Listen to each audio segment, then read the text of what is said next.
This is the Triratna Dharma training course for Mitras.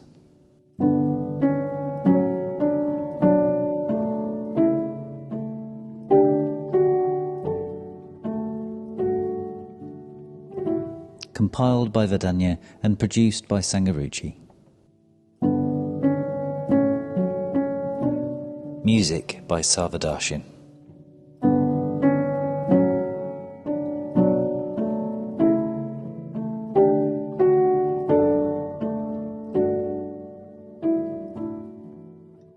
Hello, my name's Sangaruchi.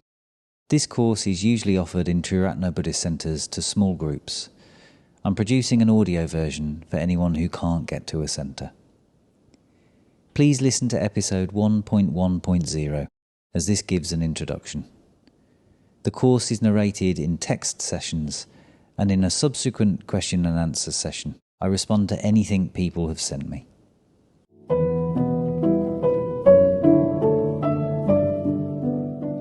Do send any questions.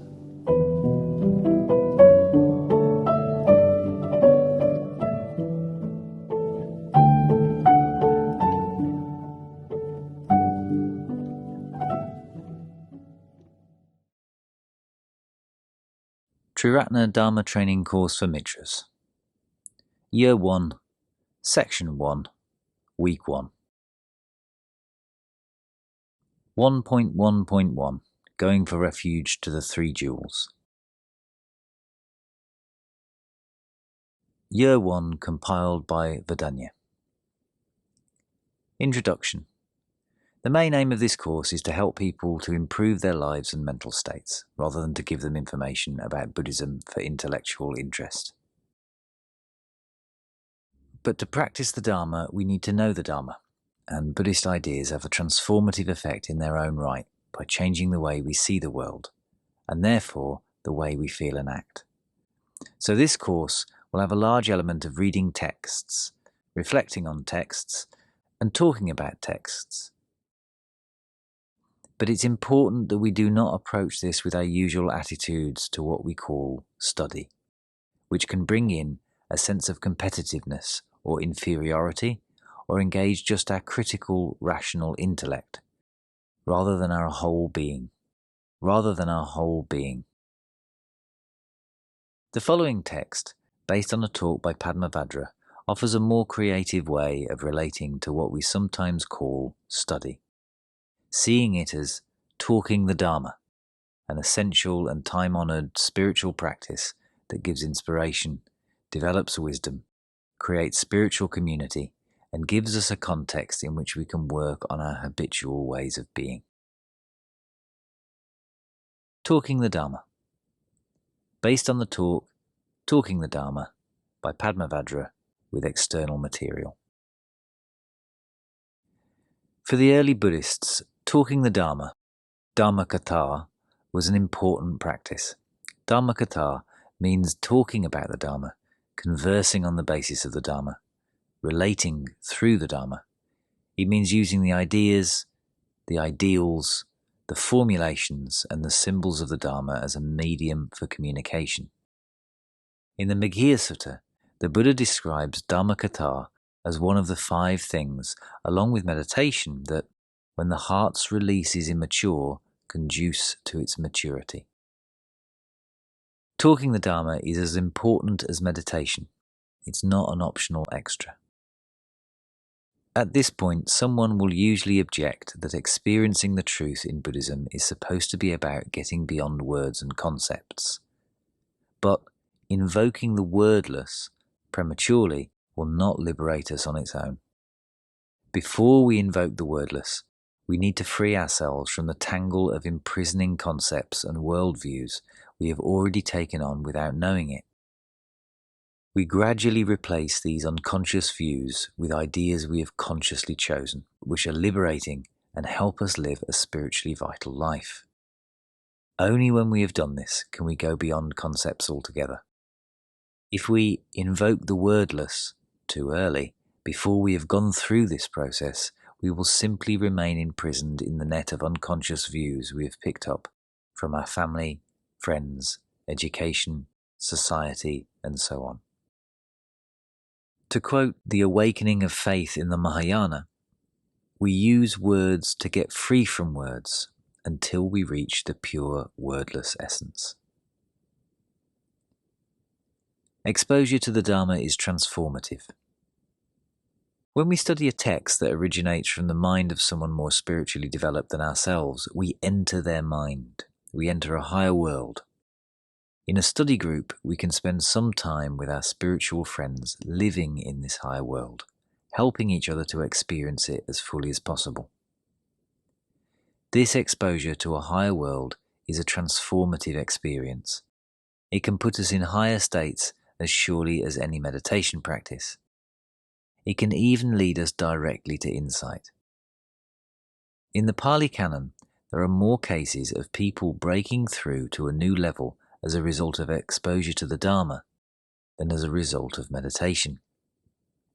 Later examples include Huineng and Sangharakshita, both of whom experienced insight as a result of exposure to the Diamond Sutra. To benefit from this transformative effect of the Dharma, we need to approach it in the right way. We need to remember that we are entering another, higher world, and to be open to the atmosphere and magic, rather than simply focusing on the concepts. We also need to approach with an attitude of respect, acknowledging that the text originates from a being who is more developed than ourselves. If we dislike aspects of what is being said, we need to be open to the possibility that our reactions may say more about us than they do about reality. This doesn't mean we must agree uncritically, but we need to keep an open mind and be willing to try out unfamiliar ways of looking at the world. To approach a text in this way is an insight practice in its own right. Often our views are more connected with conditioning than with in-depth reflection. And if we don't like an idea, it can be very helpful to ask ourselves why this is. If we are honest, the real answer may be, because I think of myself as such and such a sort of person, because all my education emphasized a different view, because everyone else in the circles I move in thinks differently, or because if I really took this on, I would have to change in ways I am not yet ready to do. Becoming honest with ourselves in this way is a step to freeing ourselves from our fixed self-view, an important aspect of insight. Dharma study gives inspiration. When we immerse ourselves in a Dharma text, we enter a world of a more developed mind. We enter a higher world, and visiting a higher world is inspiring, if also challenging. We can make study more inspiring for ourselves and others by preparing a few points we want to bring out in the group. These could be points from the text we find particularly inspiring or eye-opening, things from our experience that illustrate what is being talked about, or ways the text could help us practice. Thinking of these before the meeting is an act of generosity towards the group, and if everyone prepares in this way, the study will be lively and inspiring. Dharma study is the way we develop wisdom. Traditionally, there are 3 steps to developing wisdom. Shrutamayi prajna, wisdom which comes from hearing and learning. Chintamayi prajna, wisdom which comes from thinking and reflecting. Bhavana-mayi prajna, wisdom which comes from meditative development. The last of these is real wisdom, but for just about all normal beings, the others are essential steps, without which the last wisdom never happens. Srutamayi prajna. We need to hear and learn the basic teachings. As practicing Buddhists, we need to know the basic formulations off by heart, the precepts, the hindrances, the levels of going for refuge, the levels of wisdom, and so on. When we know these things off by heart, they become a part of our thinking and part of the way we live in the world. This is the most basic function of study. To develop this level of wisdom, we need first of all to be clear about what the study text is saying. independent of our reactions to it. To do this, we will normally need to make notes, simplifying down to the main points and the main dharmic formulations. This will allow us to go into the study group confident that we know the important points and be able to give a summary for the rest of the group if asked. Some people who have had an unfortunate experience of formal education have difficulty with this process. This is an area where members of the Sangha can help each other. If the process of reading and note-taking is difficult, it's very helpful to go through the text with someone else, picking out the main points, as a way of overcoming a lack of confidence or experience in this area. Chintamaya Prajna.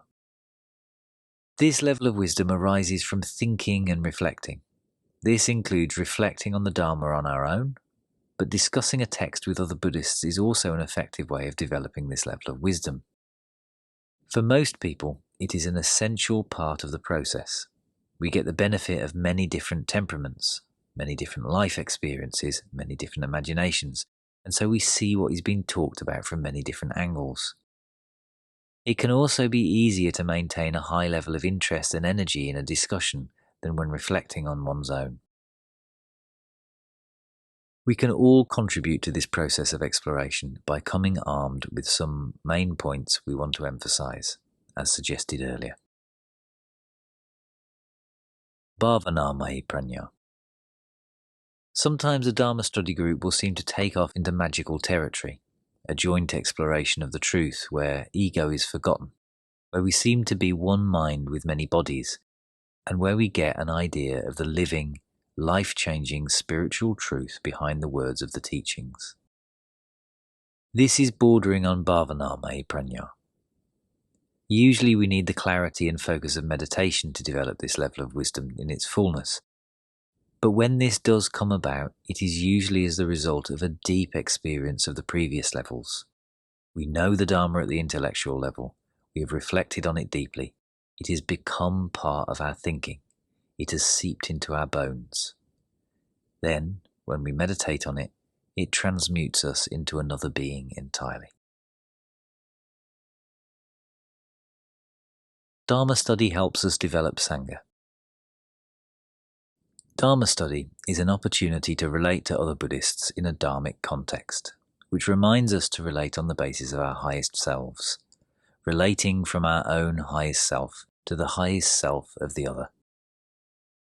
This relating to one another on the basis of what is highest within us is one definition of Sangha. An important aim of the study group is to create a mini Sangha on this basis.